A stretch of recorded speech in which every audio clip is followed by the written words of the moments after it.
Marc Lemoine, CEO d'une multinationale prospère, avait toujours vécu dans un monde où les frontières entre le désir et la réalité étaient floues. Il n'avait jamais eu besoin de chercher bien loin pour obtenir ce qu'il voulait. Son charisme naturel, sa position enviée et son pouvoir immense suffisaient à ouvrir toutes les portes. Tout semblait à sa portée, des affaires florissantes aux plaisirs instantanés. Il avait une vie parfaite, ou du moins, c'est ce qu'il se disait chaque matin en enfilant ses costumes impeccables, en préparant ses discours et en serrant des mains puissantes lors de réunions stratégiques. Le monde se pliait à ses désirs, et dans cette perfection, il n'avait jamais réellement remis en question le vide qui, quelquefois, se glissait au fond de son âme. Il était un homme entouré de biens matériels, d'admiration, de femmes, et pourtant, il manquait quelque chose qu'il ne savait même pas nommer. Mais une nuit, tout allait basculer. Le gala annuel, un événement mondain que Marc ne manquait jamais, avait été organisé dans l'un des hôtels les plus prestigieux de la ville. Les invités se mêlaient dans une mer de luxe, de robes étincelantes et de costumes parfaitement coupés. Marc, bien que habitué à ce genre de soirée, se sentait étrangement détaché, presque comme un spectateur dans ce monde d'apparence. Son regard balayait la salle, mais il ne voyait rien d'autre que des visages qu'il connaissait déjà, des sourires calculés et des discussions de convenance. Il s'apprêtait à se perdre dans ses pensées quand, soudain, une présence différente capta son attention. Elle était là, une silhouette gracile dans une robe noire qui semblait faite de soie et d'ombre. La lumière jouait sur les plis de la robe, accentuant ses courbes avec une élégance surnaturelle. Ses cheveux étaient tirés en un chignon simple mais impeccable, laissant découvrir un visage à la fois mystérieux et saisissant. Elle n'avait pas besoin de parler. Elle se tenait simplement là, dans l'ombre d'un grand lustre, et pourtant, il était impossible de détourner le regard. Comme une étoile qui ne brille que pour un instant avant de disparaître. Marc ne savait pas pourquoi, mais quelque chose en lui se réveilla. Un sentiment profond qu'il n'avait jamais ressenti avec les autres femmes qu'il avait croisées. Elles étaient toutes belles, oui, toutes capables de séduire par leur charme et leur position, mais il y avait quelque chose chez elles qui dépassait cette superficialité. Elles n'appartenaient pas à ce monde.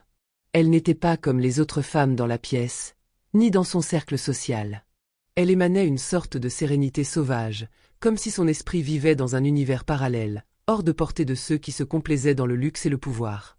Qui est-elle ? Se demanda-t-il intérieurement, un frisson inconnu le parcourant. C'était une question qu'il ne se poserait pas à voix haute. Il était Marc Lemoine, un homme dont le monde répondait à chaque désir dès qu'il était formulé. Mais cette femme, cet inconnu, avait le don de faire s'effacer ses certitudes. Une attirance presque magnétique s'installa entre eux. Le temps semblait s'arrêter lorsque leurs yeux se croisèrent brièvement, une connexion sans mots, une étincelle invisible qui naquit dans l'air entre eux. Il s'étonna de l'intensité de cette sensation.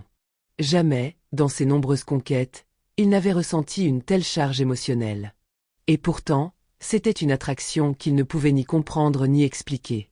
La soirée continua autour d'eux, mais il n'arrivait pas à la quitter des yeux. Il savait, au fond de lui, qu'il devait la connaître, qu'il devait l'approcher. Il n'avait même pas réfléchi à ce qu'il faisait, comme si ses instincts avaient pris le contrôle de sa raison. Il se retrouva soudainement près d'elle, et sans un mot, il l'invita à s'éloigner de la foule. Elle hésita, mais il devina dans ses yeux une curiosité partagée, une hésitation palpable mais acceptée. Il s'était retrouvé seul, loin des regards curieux, dans une pièce vide, une petite terrasse baignée de la lumière froide de la lune. Les mots furent inutiles. Il n'y avait rien à dire. Tout était déjà là, dans cette tension palpable entre eux. Ses yeux se perdirent dans les siens, ses mains prenaient déjà des initiatives, glissant sur sa peau avec une familiarité étonnante. Il n'avait pas réfléchi, il ne l'avait même pas invité. Il n'en avait pas besoin. Il s'était retrouvé là comme si c'était la seule issue possible. La passion qui suivit fut dévorante, brûlante, comme un incendie incontrôlable. Elle consumait chaque pensée, chaque seconde. Le monde extérieur n'existait plus. Il n'était que deux corps en fusion, que deux âmes perdues dans un moment hors du temps. Elle, qui semblait à la fois distante et présente, et lui, qui d'habitude gardait toujours un contrôle absolu, se laissa emporter par cette rencontre. Rien d'autre ne comptait, pas même le nom de l'autre. Ils se perdaient l'un dans l'autre, dans cette nuit sans visage, cette nuit où tout semblait possible. Le matin vint bien trop vite. Il se réveilla seul, la pièce vide, la lumière douce de l'aube se glissant à travers les rideaux. Le parfum de sa peau, l'écho de sa voix, Les sensations intenses qu'elle lui avait offertes semblaient être les seuls vestiges de cette nuit irréelle. Mais elle était partie. Elle avait disparu, comme une ombre effacée au premier rayon du soleil. Aucun mot, aucun geste de plus. Juste un vide qui se refermait autour de lui. Marc se leva, son esprit embrouillé par les souvenirs flous mais puissants de ce qu'il venait de vivre. Une étrange mélancolie s'empara de lui, comme une sensation de perte sans cause, de quelque chose qu'il ne pourrait jamais retrouver. Il avait tout dans sa vie, l'argent, le pouvoir, l'admiration. Mais cette nuit, ce moment, elle avait pris quelque chose de précieux. Et il savait, au fond de lui, qu'il ne pourrait pas l'oublier. Ni elle, ni ce qu'ils avaient partagé. Au départ, Marc avait cru que c'était un simple coup de foudre, une aventure de plus dans une vie de succès et de privilèges. Après tout, il avait vécu ce genre d'instant à maintes reprises, une attirance fulgurante suivie d'une nuit d'oubli. Ces escapades n'étaient rien de plus que des distractions passagères dans son quotidien rythmé par les affaires, les galas et les engagements sociaux. Il avait eu son moment d'extase, il l'avait savouré, et au matin, il l'avait laissé derrière lui, prêt à poursuivre sa vie de dirigeant impassible. Mais au fur et à mesure que les jours passaient, quelque chose en lui changeait. Ce n'était pas une simple pensée éphémère, comme celle qu'il avait eue après d'autres aventures. Cette fois, c'était différent. Il ne pouvait pas se débarrasser de son parfum, de la douceur de sa peau, des gestes gracieux qu'elle avait posés sur lui. Il se surprenait à revivre certains instants, à penser à la façon dont elle l'avait regardé, comment ses lèvres avaient effleuré les siennes, comme si chaque geste avait été minutieusement calculé, et pourtant spontané. Il revoyait les brefs éclats de leur regard, l'intensité de cette rencontre, et, au fond de lui, une étrange conviction naquit. Quelque chose de fondamental avait changé cette nuit-là, mais il ne savait pas quoi. Ce n'était pas seulement son désir qui l'avait animé, mais un tiraillement émotionnel plus profond, une incompréhension de ce qu'il ressentait. Le contrôle, qu'il croyait si maîtrisé dans sa vie, semblait lui glisser entre les doigts. La sensation de vide, auparavant effacée par les conquêtes et le luxe, se faisait de plus en plus insupportable. Dans les jours qui suivirent, il chercha des indices, des traces de cette femme insaisissable, comme un homme perdu cherchant une étoile qu'il ne pouvait plus atteindre. Il interrogea discrètement les invités du gala, cherchant à déceler la moindre information, mais ses questions tombaient dans le vide. Personne ne savait rien d'elle. Son nom, son visage, tout semblait avoir été effacé par le brouillard de la nuit. Il se rendit à l'hôtel où il avait séjourné cette nuit-là, espérant peut-être trouver un indice, une carte de visite laissée par erreur, un simple numéro écrit quelque part. Mais là encore, tout était dans l'incertitude. Aucun nom n'apparaissait sur la liste des invités. Pas une trace. Juste des souvenirs flous et une vague impression que, dans un monde parfait, il aurait dû pouvoir retrouver cette personne aussi facilement qu'il retrouvait une note perdue dans son carnet. Mais tout restait un mystère. La brume de l'incertitude s'étendait chaque jour davantage. Et plus il cherchait, plus son obsession pour cet inconnu grandissait. Elle était devenue une pensée persistante, une question sans réponse qu'il se posait à chaque instant de solitude. Qui était-elle? Comment avait-elle disparu aussi soudainement? Comment, dans ce monde où il avait tout sous contrôle, pouvait-il se retrouver si vulnérable et si désemparé face à une simple rencontre? Il lui semblait qu'il ne pourrait jamais passer à autre chose tant qu'il n'aurait pas retrouvé cette silhouette étrange qui l'avait envoûté. Mais à chaque pas qu'il faisait pour la retrouver, un vide plus grand se creusait en lui, jusqu'à ce qu'il se demande si ce n'était pas la recherche de l'inaccessible qui l'avait réellement attiré, plus que la femme elle-même. Pendant ce temps, dans l'ombre de la grande demeure de Marc, Clara vivait sa vie dans l'invisibilité totale. Employée comme domestique depuis plus de 3 ans, elle avait appris à se fondre dans le décor, à ne jamais faire de vagues, à rester discrète et à ne jamais attirer l'attention. C'était une existence modeste, rythmée par le nettoyage des pièces, la préparation des repas et l'entretien des espaces que les autres considéraient comme acquis. Elle n'avait jamais cherché à se faire remarquer. Elle savait trop bien que, dans ce monde de luxe et de gloire, sa place n'était nulle part. Elle était là pour servir, pour rester en retrait, une simple ombre dans le quotidien étincelant de ceux qu'elle servait. Mais cette nuit-là, tout avait changé. Lorsqu'elle l'avait vu pour la première fois, Marc Lemoine, le grand patron, elle avait eu l'impression de regarder une silhouette hors de portée, une étoile brillante dans un ciel trop vaste. Elle avait toujours entendu parler de lui, de sa richesse, de son pouvoir, de son charme. Mais le voir en chair et en os, dans un environnement aussi intime et étrange, l'avait bouleversée. Ses yeux avaient croisé les siens, Et dans cette fraction de seconde, une connexion étrange, presque irréelle, s'était établie. Il n'avait pas vu Clara, la domestique. Il avait vu une femme, une âme, un être humain. Et elle, de son côté, s'était sentie aussi vulnérable qu'elle ne l'avait jamais été. Elle ne comprenait pas pourquoi elle avait agi de la sorte, pourquoi elle s'était laissée emporter. Peut-être était-ce le manque d'espoir, peut-être une forme de rébellion silencieuse contre la vie qu'elle menait. Mais lorsqu'il l'avait approchée, lorsqu'il l'avait touchée, elle avait ressenti quelque chose de bien plus fort qu'un simple désir physique. Il y avait eu cette sensation étrange, cette chaleur, cette promesse silencieuse qu'il n'y avait plus de règles, plus de barrières, que tout était possible dans ce moment suspendu. Et elle s'était abandonnée à lui, sans penser aux conséquences, à ce qu'elle ferait après. Le matin venu, cependant, les réalités s'étaient abattues sur elle. Elle savait qu'elle ne pouvait pas rester. Elle ne pourrait jamais être à sa hauteur, jamais le rejoindre dans son monde. Elle n'était qu'une domestique, une inconnue parmi tant d'autres. Elle s'était glissée hors de la chambre, silencieuse, presque invisible, comme elle l'avait toujours été dans cette grande maison. Mais à chaque pas qu'elle faisait, une lourdeur envahissait son cœur. Elle se sentait comme une étrangère dans sa propre vie, perdue entre l'illusion d'un amour naissant et la dure réalité qui l'attendait dans l'ombre. Clara savait que ce qu'ils avaient partagé n'était qu'une brume éphémère, une passion dévorante mais vouée à disparaître au matin. Pourtant, un petit bout de son âme continuait de s'accrocher à cette nuit-là, à l'espoir que peut-être, pour une fois, la vie pourrait lui offrir quelque chose de plus que ce qu'elle avait toujours connu.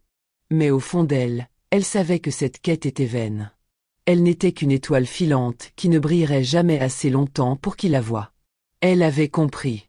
Clara, dans le silence de son existence, avait fait face à la vérité brutale de sa situation. Elle n'était qu'une domestique, un être invisible dans ce monde de luxe et de pouvoir. Lui, Marc Lemoine, était un homme d'affaires puissant, un CEO dont la réputation faisait trembler les murs des grandes entreprises. Leur monde n'était pas le même, leur vie ne se croisait que dans des moments furtifs, dans des espaces invisibles où elle faisait son travail sans jamais espérer autre chose. Elle savait qu'il n'y avait aucune place pour elle dans sa vie. Une relation entre eux était non seulement inconcevable, mais aussi dénuée de sens dans ce monde où les hiérarchies étaient rigides et les rôles figés. Elle n'était qu'une ombre, une silhouette dans les coulisses de son empire. Et pourtant, le secret de cette nuit-là l'avait hantée. Chaque moment, chaque caresse échangée, chaque regard qu'ils avaient partagé avant qu'ils ne s'endorment avait laissé une empreinte indélébile dans son esprit. Leur corps avait parlé, mais les mots, eux, étaient restés absents. Elle avait cru qu'une nuit, une simple aventure, ne pourrait jamais laisser de traces durables. Mais elle avait tort. Clara, dans ces moments de solitude, revivait encore et encore les gestes, la chaleur de sa peau contre la sienne, l'intensité de son désir. Ses souvenirs, bien que fugaces et éphémères, étaient devenus son propre poison. Elle ne pouvait pas s'empêcher de le regarder, de le chercher dans chaque pièce qu'elle nettoyait, dans chaque instant de silence qu'elle passait à l'écart des autres. Ses yeux le suivaient discrètement, se posant sur lui chaque fois qu'il entrait dans la pièce, cherchant à lire dans ses gestes, dans ses regards, ce qu'il ressentait. Mais elle savait, au fond d'elle, que ce regard était impossible. Elle était la domestique, il était l'homme au sommet de la pyramide. Elle ne pouvait pas espérer qu'il la voie autrement que comme une simple ombre parmi tant d'autres. Marc, quant à lui, continuait sa quête désespérée. Il ne pouvait se résoudre à l'idée d'avoir perdu la trace de cette femme, cette inconnue qui avait su capturer son esprit d'une manière qu'il n'avait jamais connue auparavant. Dans ses rêves, son visage, ses gestes, sa voix, tout se mélangeait et devenait flou.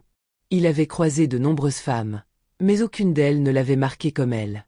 Aucun regard, aucun toucher, aucune rencontre ne lui avait laissé cette empreinte indélébile.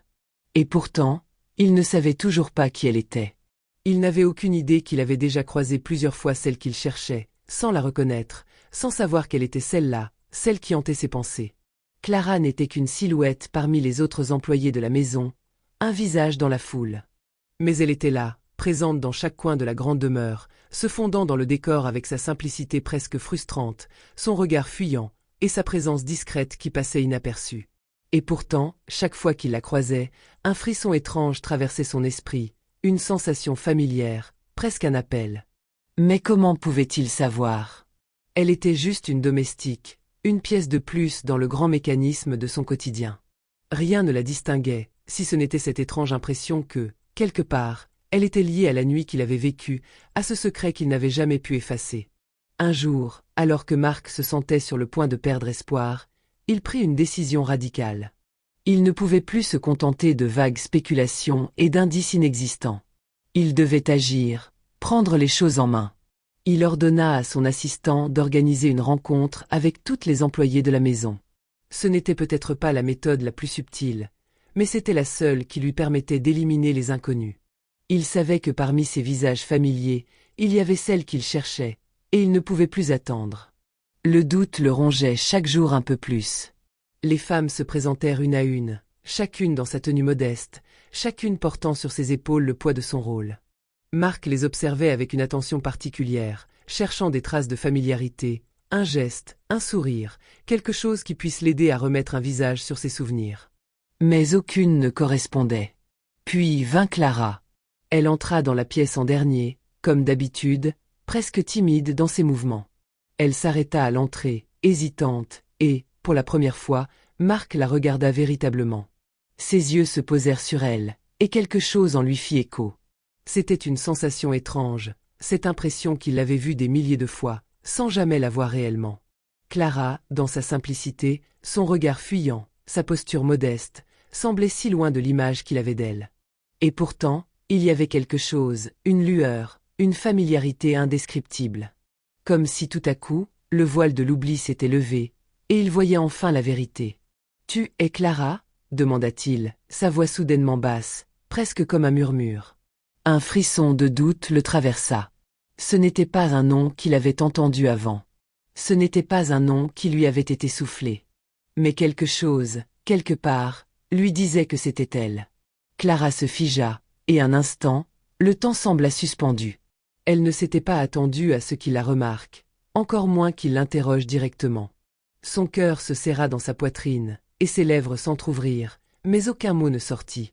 Elle acquiesça finalement, gênée, se demandant pourquoi il semblait la scruter ainsi, comme s'il cherchait quelque chose en elle. « Oui, je suis Clara », répondit-elle, presque timidement, son regard fuyant, ne pouvant soutenir la profondeur du sien.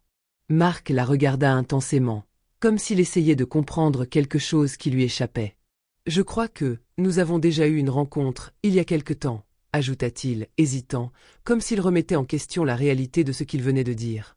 Clara ne sut quoi répondre. Son cœur battait à tout rompre dans sa poitrine, et un tourbillon de pensées se déchaînait dans son esprit. Elle baissa les yeux, se sentant à la fois vulnérable et piégée. Chaque fibre de son être criait de fuir, de se cacher, mais elle savait, au fond d'elle, que ce moment était inévitable. Ce secret qu'elle avait caché pendant des mois, avec tant de soin et de peur, allait enfin être découvert. Elle avait espéré, pendant tout ce temps, que le destin l'épargnerait, qu'il l'oublierait. Mais non, il était là, devant elle, le regard pénétrant, cherchant des réponses. Et l'aimer ou le détester pour ce qu'il représentait ne changerait rien à la vérité qui la dévorait. « Clara, tu n'as pas à être effrayée. Je ne te reproche rien, je cherche juste à comprendre. » La voix de Marc était douce, mais il y avait une insistance dans ses paroles qui creusait un peu plus le gouffre entre elle et lui. Elle aurait voulu fuir, échapper à ce moment où tout allait basculer, mais elle savait que ce n'était pas possible. Le fardeau de ce secret était devenu trop lourd pour être porté plus longtemps. Marc, dans son besoin de comprendre, s'approcha d'un pas, comme si sa présence pouvait alléger la tension entre eux. Et c'est à ce moment précis qu'il la vit. Il perçut ce regard fuyant, cette distance, et tout devint soudainement plus clair. Il ne savait pas comment, mais il comprit. Clara, la femme qu'il avait vue tous les jours sans jamais la voir, la femme qu'il avait frôlée sans savoir, était celle qu'il avait cherchée désespérément. « Tu étais, toi, cette nuit-là » demanda-t-il, sa voix brisée, une émotion qu'il n'avait jamais ressentie traversant ses mots. Il s'était toujours cru maître de ses émotions, maître de son monde, mais ici, face à elle, tout s'effondrait. Clara, silencieuse un instant, baissa davantage la tête, comme si cela pouvait l'aider à supporter le poids de ce moment. Elle se sentait vulnérable, mais aussi profondément touchée par ses paroles. Elle acquiesça lentement, son cœur serré dans sa poitrine. « Oui, monsieur. » Le choc de la révélation frappa Marc comme un coup de tonnerre. Tout ce qu'il croyait savoir, tout ce qu'il pensait avoir maîtrisé, se brisa autour de lui. Cette femme, celle qu'il avait vue dans l'ombre, la femme qu'il avait crue si distante et insignifiante, était celle qu'il cherchait. Il ne savait pas comment c'était possible, Comment il avait pu être aussi aveugle, mais il ressentait un tourbillon d'émotions qu'il n'avait jamais connu. Le monde qu'il avait bâti autour de lui, celui de l'argent, du pouvoir et du statut, n'avait plus de sens.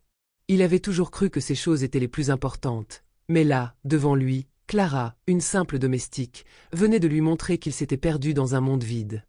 Il se leva brusquement, cherchant à comprendre, à remettre de l'ordre dans tout ce qui venait de se passer. Mais comment?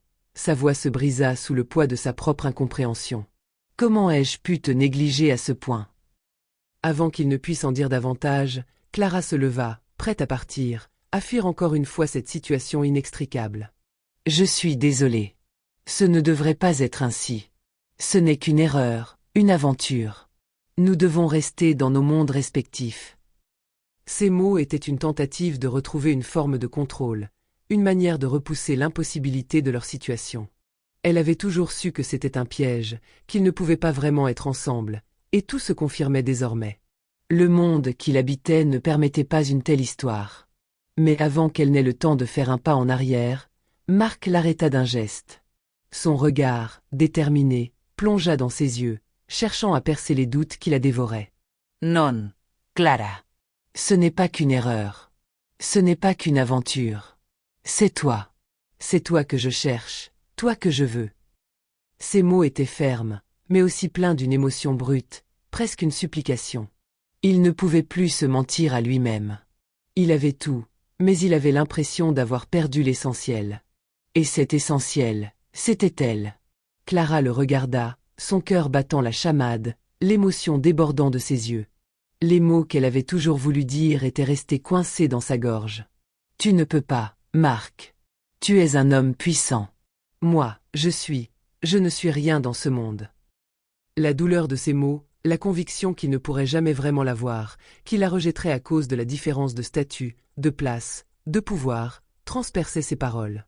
Mais Marc ne laissa pas tomber. Il avança vers elle, ses mains tremblantes, mais pleines d'une douceur qu'elle n'avait jamais imaginée chez lui. Tu es tout pour moi, Clara. Ne doute jamais de cela. Ce fut à ce moment-là que tout bascula. Les murs invisibles entre eux, construits par la société, par les attentes, par les conventions, se mirent à s'effondrer. Ce qu'ils étaient n'avait plus d'importance. Ce qui comptait, c'était ce qu'ils ressentaient, ce qu'ils partageaient. Ils n'étaient plus deux inconnus dans un monde séparé, mais deux êtres liés par un fil invisible, tissés par la passion, la vérité et le courage d'aimer malgré tout. Marc apprit à abandonner ses illusions sur le pouvoir et la classe sociale. Il comprit que le véritable amour ne dépendait pas du statut, des titres ou des biens matériels, mais du cœur. Clara, elle, apprit à voir au-delà des différences. Elle comprit que parfois, le destin écrivait des histoires qui défiaient les règles du monde, que l'amour ne se soumettait pas aux catégories sociales, qu'il était plus fort que les barrières dressées par la société. Ils se retrouvèrent, non pas dans un monde de privilèges et de richesses, mais dans un monde où l'amour, la confiance et la vérité étaient les seuls trésors qui comptaient. Ils découvrirent ensemble que leur amour était la seule véritable richesse qu'ils n'auraient jamais besoin de cacher.